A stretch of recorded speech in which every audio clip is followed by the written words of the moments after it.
NWFP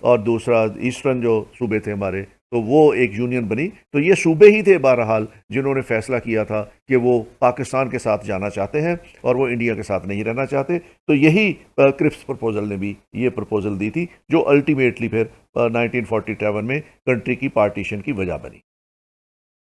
the right to cede from the Commonwealth indicated full sovereignty at the later stage. تو یہ بھی تھا کہ common wealth میں شامل ہو جائیں گے تو اس میں سوورینٹی مل جائے گی، تو کسی سٹیج کے اوپر جا کے یہ سوورین کنٹری بن سکتے تھے. تو یہ بھی اس میں پرپوزل کے اندر ایک سگنیفیکنٹ چیز تھی. In the interim period Indians were granted a good share in the administration. جو انٹرم گورنمنٹ بننی تھی اس میں 2 محکموں کو چھوڑ کے باقی تمام محکمے جو تھے وہ انڈینز کے حوالے کیے گئے تھے. تو اس طرح انڈینز کو ایک گریٹر شیئر مل رہا تھا ایڈمنسٹریشن میں. تو یہ بھی سگنیفیکینس تھی اس کی. اس ٹاپک پہ اگر آپ نے مزید اسٹڈی کرنی ہے تو اس پہ، یا ایکسٹینسو اسٹڈی کرنی ہے، تو اس کے لیے میں کچھ بکس ریکمینڈ کر رہا ہوں آپ کو. بسنتا کمار مشرا کی بک ہے دی کرپس مشن ری اپریزل، اور اس کے بعد پرشانتو کے چترجی کی the Cripps mission and in depth study, اور سر ریگنالڈ کوپلینڈ کی دی کرپس مشن، اور ہربنس پٹیل کی Cripps mission the whole truth, اور Gopala Krishnaiah India the war and the Cripps mission. یہ ویلیویبل بکس ہیں، اگر آپ نے اپنی ایکسٹینسو اسٹڈی کرنی ہے تو ان سے استفادہ کر سکتے ہیں. اگلا لیکچر ہمارا انشاءاللہ رام گوپالچاریہ فارمولا، اور جناح گاندھی ٹاکس 1944 میں ہوئے تھے. رام گوپالچاریہ نے ایک فارمولا پیش کیا تھا جو کمیونل کانفلکٹ کو ختم کرنے کا تھا، اور اس کے بعد گاندھی جناح ٹاک ہوئے 1945 میں to find out the solution. تو اس پہ ہم بات کریں گے کل. اس وقت تک کے لیے خدا حافظ، ٹیک کیئر، تھینک یو.